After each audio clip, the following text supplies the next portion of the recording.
रोज एक नई कहानी देखने के लिए चैनल को सब्सक्राइब करें और बेल आइकन दबाना ना भूलें। 5 बहुओं वाली सास की हमारी पिछली कहानी ने आपको खूब हंसाया होगा, लेकिन पंजीरी एक लौती ऐसी सास नहीं थी जिसकी 5 बहुएं थी। मॉडर्न टाउन के मोहल्ले में रहने वाली शांति देवी भी अपनी 5 बहुओं का सुख भोग रही थी। कैसे? आइए देखते हैं। एक सुबह शांति देवी बड़ी ही शांति से अपनी बहुओं को आवाज लगाकर बोलती है। अरे पंचमूर्तियों, तुम में से कोई मुझे चाय देने का कष्ट करेगा या अपने घुटनों को रगड़ते हुए मैं ही चाय बनाने जाऊं? माँ जी, आपके चाय। अपने बगल में बड़ी बहू को अपने चेहरे के एकदम पास भूतिया अंदाज में चाय देता देखकर शांति देवी अशांति फैलाती हुई चिल्लाकर सोफे से नीचे गिर जाती है, जिसको सुनकर उसकी बाकी की चारों बहुएं भी वहाँ आती है और उनमें से बात बात पर रोने वाली सबसे छोटी बहू रोली बोलती है। हाय दया, माँ जी अब गिरी हुई है। माँ जी अब क्यों गिरी हुई है? आपको ऐसे गिरी हुई देखकर मुझे रोना आ रहा है माँ जी।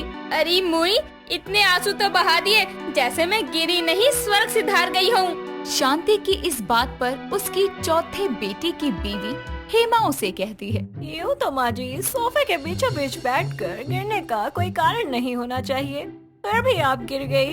कोई बात नहीं, फिर गिरना जरूरी होगा। हाय, कैसी बहुएं मिली हैं, अपनी बकवास पे ले जा रही हैं, लेकिन एक ने भी अपना हाथ न दिया इस बूढ़ी को उठाने के लिए। शांति देवी की शांति को और भंग करते हुए उनकी मंझली बहू गुनगुनाते हुए उससे कहती है। हाथ थाम लो मेरा, करती हूँ वादा, गिरने न दूंगी तुमको एक बार से ज्यादा। गुनगुन के गाने का जवाब देती हुई शांति की दूसरी बहू तेजस्वी अपने बड़े ही धीमे से स्वरों के साथ कहती है। अरे गुनगुन, पहले माँ जी को उठा। अरे चुप हो जा, तेरे वाक्य को पूरा करने से पहले भगवान मुझे उठा लेगा। शांति देवी बिना किसी की सहायता लिए खुद ही खड़ी हो जाती है और अपनी बड़ी बहू को मंजू से मंजुलिका बनने पर सुनाती हुई कहती है। क्यों री मंजू बहू, तुझे चलती फिरती मंजुलिका बनने का शौक है क्या? चाय मांगी थी मैंने तुमसे, लेकिन चाय नहीं, हार्ट अटैक देने वालों में से हो तुम पांचों। अरे माँ जी आप भी ना। बस तू तो बोलना ही छोड़ दे। बेचारी शांति देवी, नाम तो उसका शांति था, लेकिन घर में उसके ये 5 बहुएं मिलकर अशांति फैलाने का कोई मौका नहीं छोड़ती थी। ऐसे ही एक रोज घर में अचानक ही बत्ती चली जाती है तो शांति अपनी बहुओं को आवाज लगाकर बोलती है। अरे बहुओं कहाँ हो? घर में अंधेरा हो रहा है, लेकिन ये पता नहीं कौन से कोने में बैठकर मुझे दुख देने की साजिशें कर रही हैं। अरे एक तो सुन लो।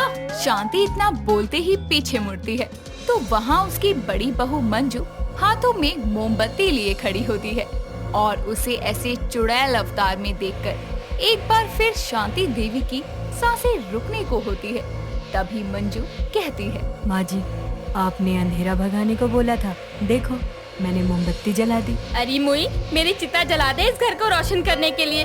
कितनी बार कहा है मंजू बन के रह, नहीं इसको तो मंजुलिका बनना है, भूल भुलैया की। पूरे घर में भटकती रहती है इधर से उधर। बाकी की पंचायत कहाँ है?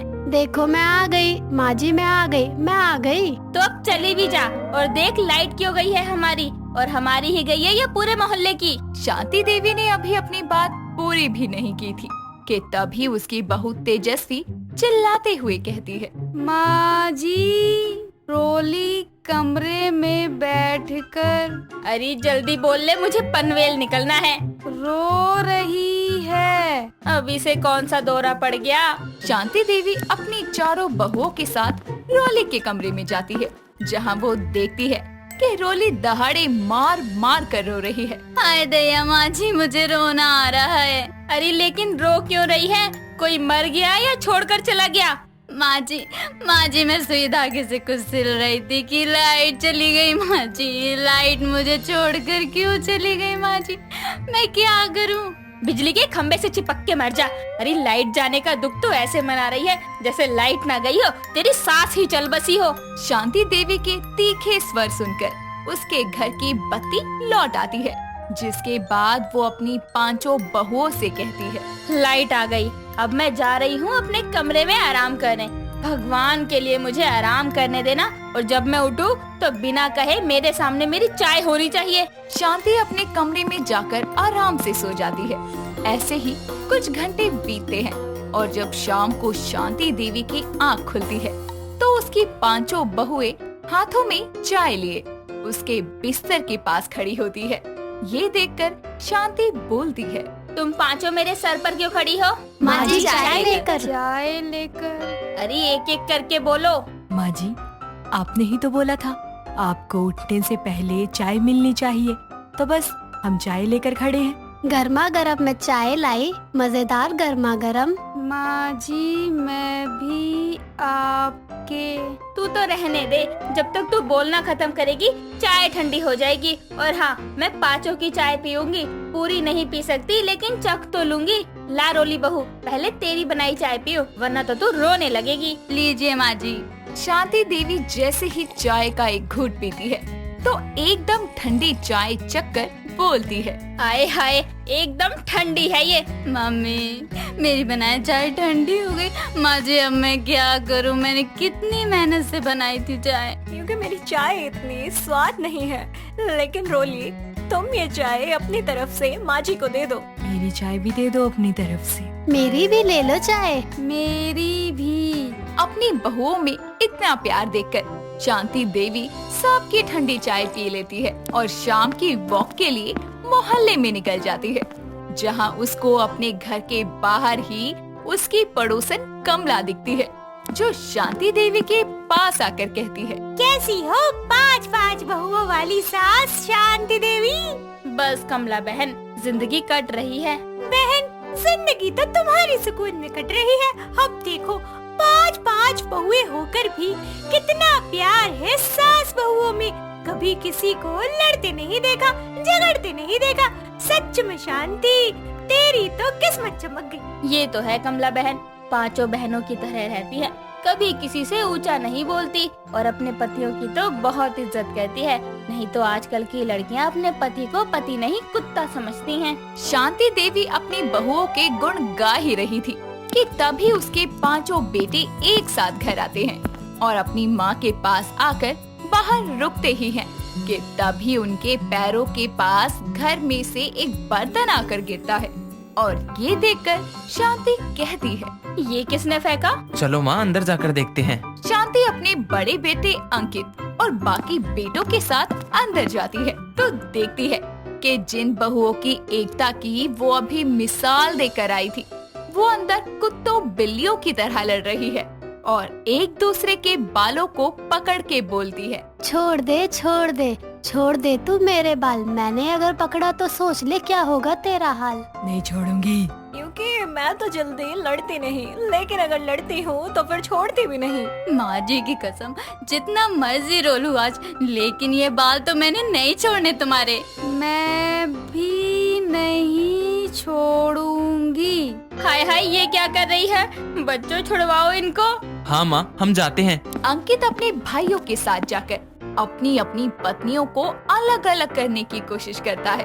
तभी पांचों उन पांचों को धक्का देकर दूर कर देती हैं और अपने अपने पतियों से कहती हैं, अगर बीच में आई तो तुम्हें भी गंजा कर देना है मैंने। क्योंकि हमारे बीच आए तो हम आपको भी फाड़ के रख देंगे।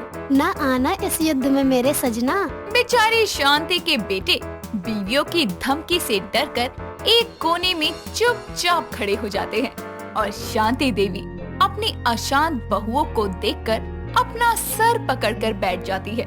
लेकिन दोस्तों, अब जहाँ 4 बर्तन होंगे तो खड़केंगे जरूर, इसीलिए शांति देवी की ये शांत बहुएं भी आपस में खड़क कर शांत हो जाएंगी। लेकिन आप शांत मत होइए, हमें अपने कमेंट करके बताइए कि ये कहानी कैसी लगी।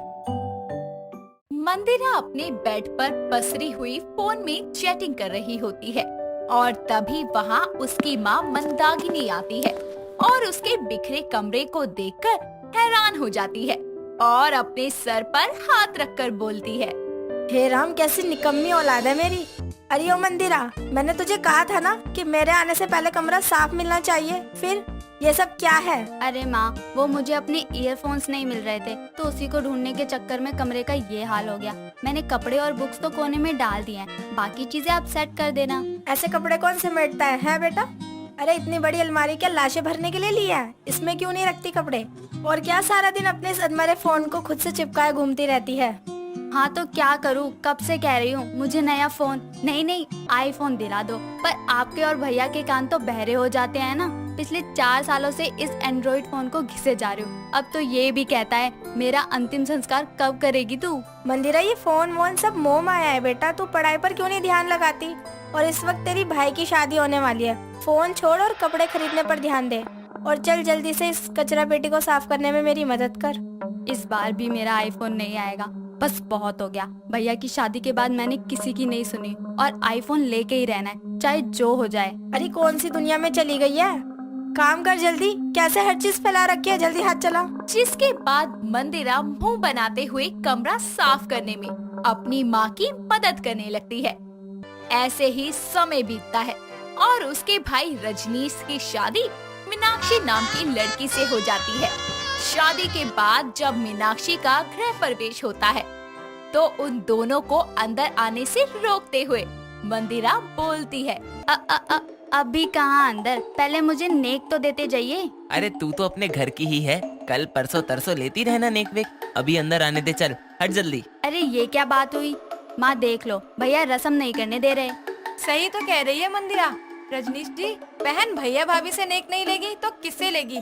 बोलो मंदिरा, क्या नेक चाहिए तुम्हें? क्या बात है, देखो भैया ये होती है भाभी, आप तो मेरे खुद के भाई हो, फिर भी इतनी कंजूसी दिखाते हो। हाँ ठीक है, चल जल्दी कर अब। भाभी देखो, मैं मांगने जा रही हूँ, प्लीज मुझे निराश मत करना। हाँ भाभी, मुझे नेक में ना आईफोन 13 प्रो फोन चाहिए। माँ ये फिर शुरू हो गई, बता रहा हूँ मैं, इसके दौरे शुरू हो गए हैं, इसे लेकर जाओ कोई यहाँ से। अरे ये पागल तो जोक मार रही थी, पीछे हो वरना तेरे जोक के जैसे तू भी मरेगी।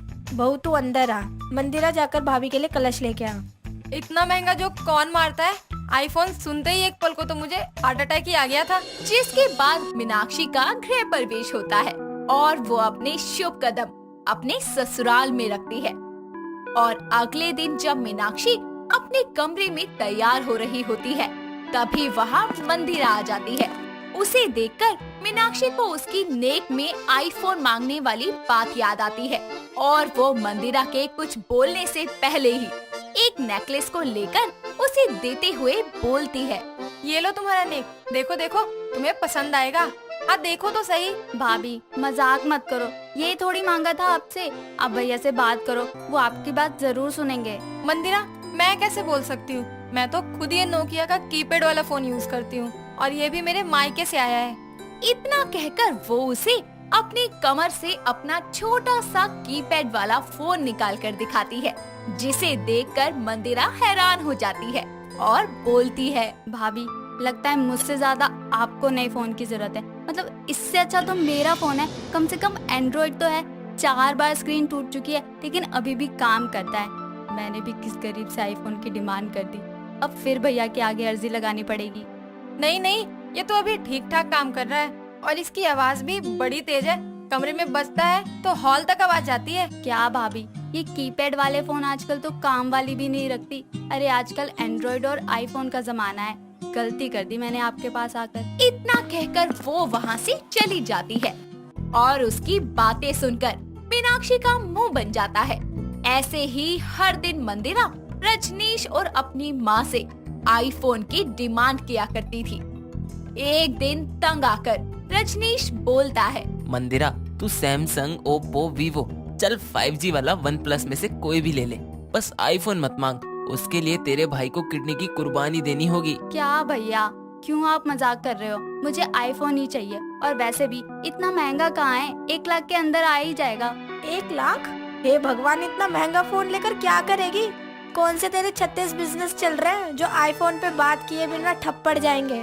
ठीक है मत दो, बहुत मांग लिया मैंने, थक गई मैं मांग कर, अब मैं खुद ही लेकर आऊंगी चाहे जैसे हो। हाँ, अपने भाई और माँ के सामने चौड़ में वो आईफोन लेने की बात कहकर वहाँ से चली जाती है और अपने कमरे में जाकर खुद से बोलती है। अरे यार, मैंने कह तो दिया कि खुद से आईफोन लेकर आऊंगी, पर इतने पैसे लाऊंगी कहाँ से? यार सोच मंदिरा, कोई तो जुगाड़ लगाना पड़ेगा तुझे। आइडिया, यही सही रहेगा, मैं यही करूंगी। खुद से बातें करते हुए मंदिरा को कोई तिगड़म सूझती है और उसके कुछ दिनों बाद एक दिन जब सभी हॉल में बैठकर चाय पी रहे होते हैं, तभी मंदिरा हाथ में आईफोन लेकर लहराते हुए घर आती है, जिसे देखकर मीनाक्षी बोलती है, ये तुम्हारे हाथ में आईफोन है क्या मंदिरा? ओ ये, हाँ भाभी, आपने सही पहचाना, ये है मंदिरा का आईफोन। भैया, माँ, सभी ध्यान से देखिए, इस पर ये एप्पल भी है और आपको पता है ना, ये मेरे फेस को देखकर ही अनलॉक होता है। देखा आप लोगों ने, मैंने जो कहा था वो कर दिखाया। अरे पर तेरे पास इतने पैसे आए कहाँ से? माँ, ये आईफोन तो मुझे मेरे बॉयफ्रेंड ने गिफ्ट किया है, तो उसे ही पता होगा। बॉयफ्रेंड ने? उस फटीचर पर इतने पैसे कहाँ से आए? भैया, वो दिखने में फटीचर है, पर आपकी तरह कंजूस नहीं है। मेरे एक बार कहने पर उसने मुझे आईफोन दिला दिया। सच में यकीन नहीं होता मंदिरा, एक बार दिखाना तो जरा। अरे भाभी, आप जैसे कीपैड रखने वालों से ना ये ऑन भी नहीं होगा, आप तो रहने ही दो। हाँ, कभी फोटो वोटो क्लिक करवानी हो ना तो मुझे बता देना, क्योंकि सब जानते हैं आईफोन के कैमरे जितनी क्लियर और ओरिजिनल पिक किसी फोन में नहीं आती। इतना कहकर वो अदाओं के साथ अपने बाल झटकते हुए वहाँ से चली जाती है और उसकी बातें सुनकर मीनाक्षी को बहुत गुस्सा आता है और रात को खाना खाने के बाद जब सब अपने कमरे में चले जाते हैं तो मीनाक्षी रजनीश से बोलती है, सुनिए ना, मुझे भी मंदिरा जैसा आईफोन ला दीजिए ना। घर की बहू होकर मैं ये कीपैड वाला फोन नहीं रख सकती अब ये आईफोन का कीड़ा इसको काट गया। हे भगवान, ये औरतें क्यों एक दूसरे की देखा देखी करती हैं? डार्लिंग, तुम कहो तो मैं तुम्हारे लिए कोई और टच स्क्रीन वाला फोन ला कर दे देता हूँ। आईफोन में क्या रखा है, उसके तो फीचर्स भी तुम्हें समझ नहीं आएंगे। नहीं, अब अगर नया फोन लेना ही है तो मैं ऐसा वैसा लेने की जगह आईफोन ही ना ले लूं। प्लीज रजनीश, इसे शादी का तोहफा समझकर ही दे दीजिए ना। अरे मेरा फोन कहाँ है? यहीं तो रखा था, कहीं मैं टेबल पर तो नहीं भूल आया? मुझे भी ना पता नहीं क्या होता जा रहा है, मैं अपना फोन लेकर आता हूँ। इतना कहकर वो बहाना बनाते हुए वहाँ से कल्टी मार लेता है और बेचारी मीनाक्षी कुछ नहीं कर पाती। मंदिरा रोज उसे अपना आईफोन दिखा दिखा कर जलाया करती। एक दिन जब वो किचन में खाना बना रही होती है, तभी मंदिरा आईफोन लेकर वहाँ आती है और सेल्फी लेते हुए बोलती है, स्माइल भाभी, हो गया, ये सेल्फी मैं इंस्टा पर पोस्ट करूंगी और कैप्शन में लिखूंगी, आईफोन सेल्फी विद भाभी। देखो भाभी, कितनी सुंदर पिक आई है, इस पर तो बहुत लाइक आएंगे। ये मेरी आईफोन वाली ननद अब मुझे और नहीं जला सकती। मुझे आईफोन नहीं मिला तो क्या हुआ, मैं इसका ही चुरा लूंगी। हाँ, खुद से कहते हुए वो मंदिरा को देखने लगती है और उसी रात सबके सोने के बाद वो मंदिरा के कमरे में जाकर चुपके से तकिए के नीचे से उसका फोन निकालकर जाने लगती है। तभी उसके हाथ से फोन फिसल कर गिर जाता है और उसकी आवाज से मंदिरा जाग जाती है और मंदाकिनी रजनीश भी वहाँ आ जाते हैं और लाइट्स ऑन करते ही सबको फोन जमीन पर गिरा मिलता है, जिसे देखकर मंदिरा मन में बोलती है, ये क्या हुआ, अब तो सबको पता चल जाएगा। वो मैं तो यहाँ बस पानी रखने आई थी, ये आईफोन गलती से मुझसे गिर गया, सच में मैंने नहीं तोड़ा। तभी रजनीश फोन और उसके कवर को उठाता है तो देखता है कि बस कवर ही आईफोन का है, फोन तो एंड्रॉइड ही है। जिसके बाद वो मंदिरा की तरफ देखता है और बोलता है, तभी मैं कहूँ आईफोन गिर गया और तुम इतनी शांत हो, ऐसा क्यों किया? आईफोन का कवर और रिंगटोन लगाकर तुम हमें पागल बना रही थी। हाँ तो क्या करती, आप लोग मुझे आईफोन दिला ही नहीं रहे थे और गुस्से में मैंने वो सब बोल दिया, तो बस आप लोगों को दिखाने के लिए मैंने अपने फोन को आईफोन बताया। क्या मतलब?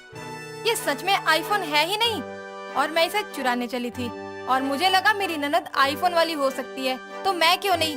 वाह मेरी आईफोन वाली ननद, अच्छा उल्लू बनाया तुमने हमें। जिसके बाद अगली शाम को दोनों ननद भाभी उदास बैठे होते हैं। तभी रजनीश उन दोनों के लिए आईफोन लेकर आता है, जिसे देखकर दोनों बहुत खुश होती है और कहती है, आखिर हम दोनों के पास आईफोन आ गया। दीपक ने अपनी BTS की पढ़ाई सेंट मैरी क्रिश्चियन कॉलेज से की थी, जहां उसकी मुलाकात एलरी से हुई थी। एलरी एक बहुत ही समझदार लड़की थी। उसके माता पिता का देहांत उसके बचपन में ही हो गया था, जिसके बाद कॉलेज के पास बनी मदर मैरी चर्च के फादर पीटर ने उसका पालन पोषण किया था। अपनी फैमिली के खिलाफ जाकर दीपक ने एलरी से शादी कर ली थी और उसे अपनी बीवी बना लिया था। पर दीपक की माँ केतकी उसे जरा भी पसंद नहीं करती थी। ऐसे ही एक दिन सब लोग साथ में बैठकर नाश्ता कर रहे होते हैं, तभी एलरी बोलती है, दीपक, नेक्स्ट मंथ क्रिसमस है, याद है ना? यस एलरी, मुझे याद है। हर साल की तरह इस साल भी मैं ऑर्फन चाइल्ड्स को गिफ्ट दूंगी। इस साल कोनो गिफ्ट नहीं बांटे के पड़ी। अरे पहले तुम जो थी वो थी, अब इस घर की बहू हो और हमारे घर में ये सब नहीं चलता है। पर मॉम, इसमें बुरा क्या है? ये तो एक अच्छा काम है ना। ज्यादा चूचपाट नहीं करो, जितना कहा है उतना करो।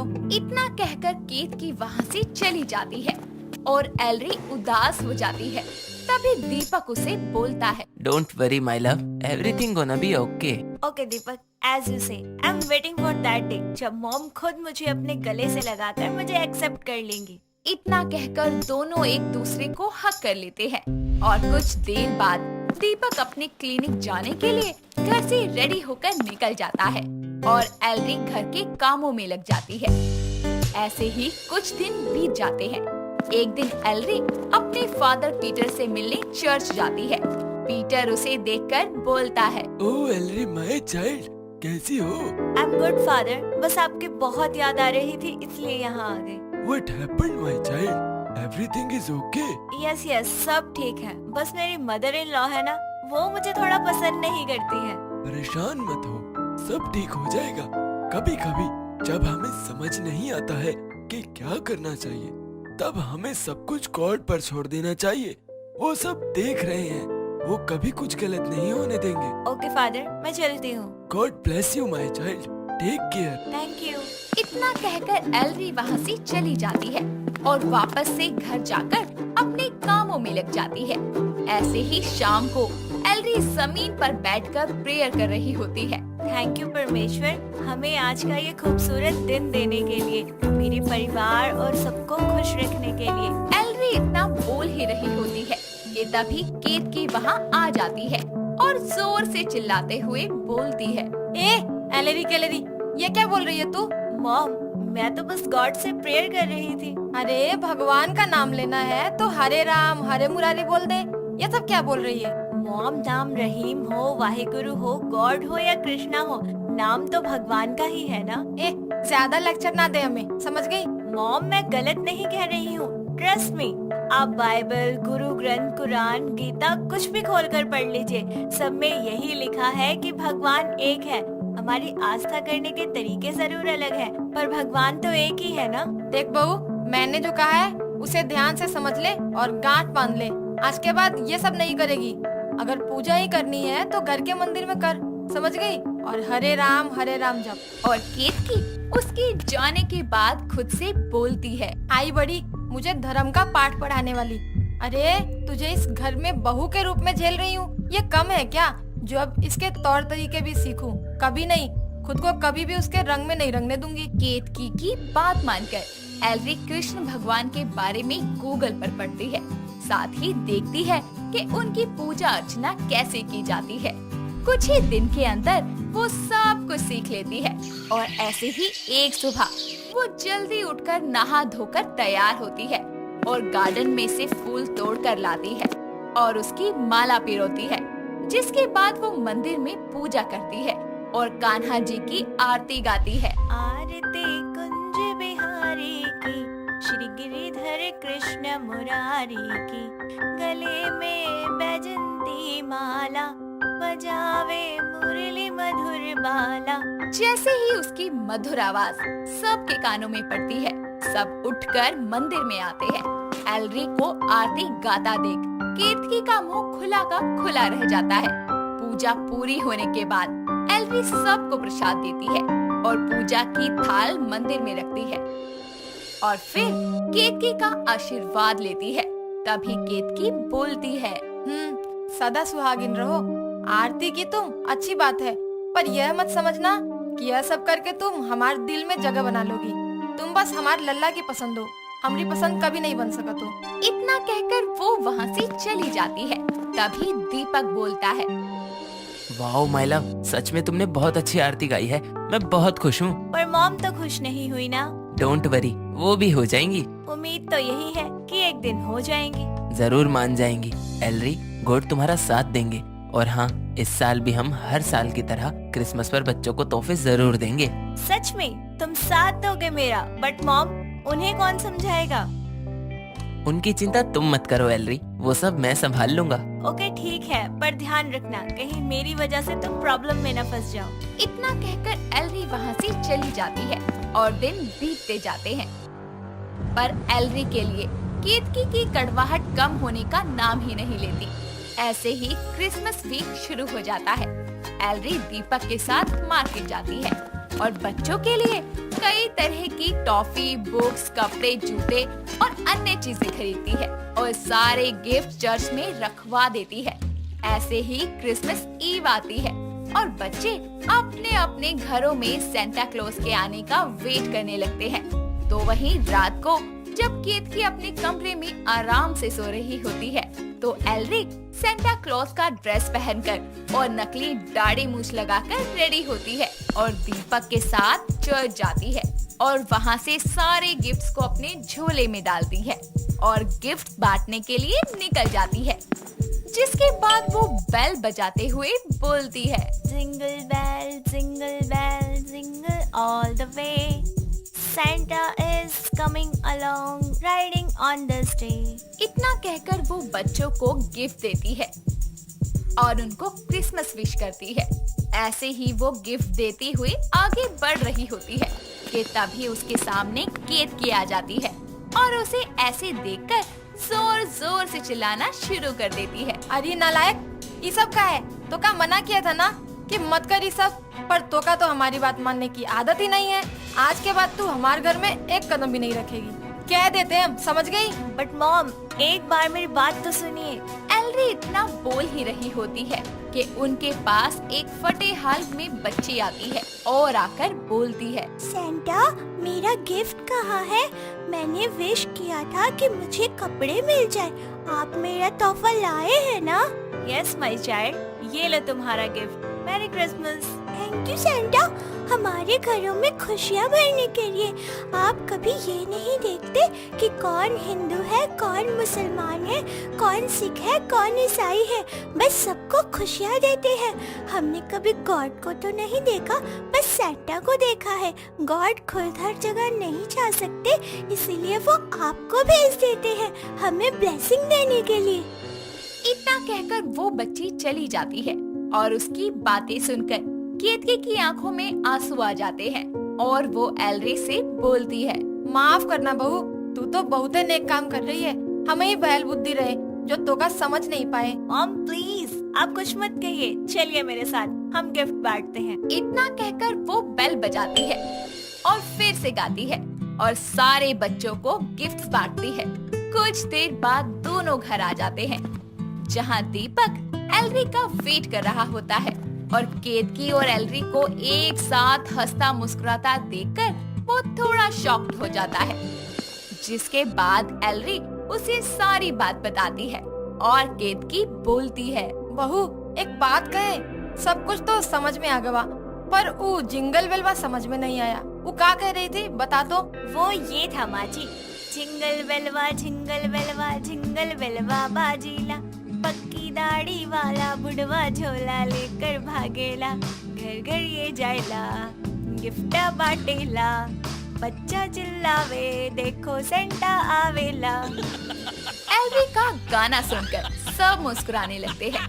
जिसके बाद सब रेडी होकर चर्च जाते हैं और प्रेयर में शामिल हो जाते हैं और अगली सुबह होने का वेट करते हैं और अगली सुबह सब एक दूसरे को क्रिसमस विश करते हैं और एंजॉय करते हैं। दोस्तों, अगर आपको ये कहानी पसंद आई तो इसे लाइक करें, शेयर करें और कमेंट करके बताएं कि कहानी में आपको सबसे अच्छा क्या लगा।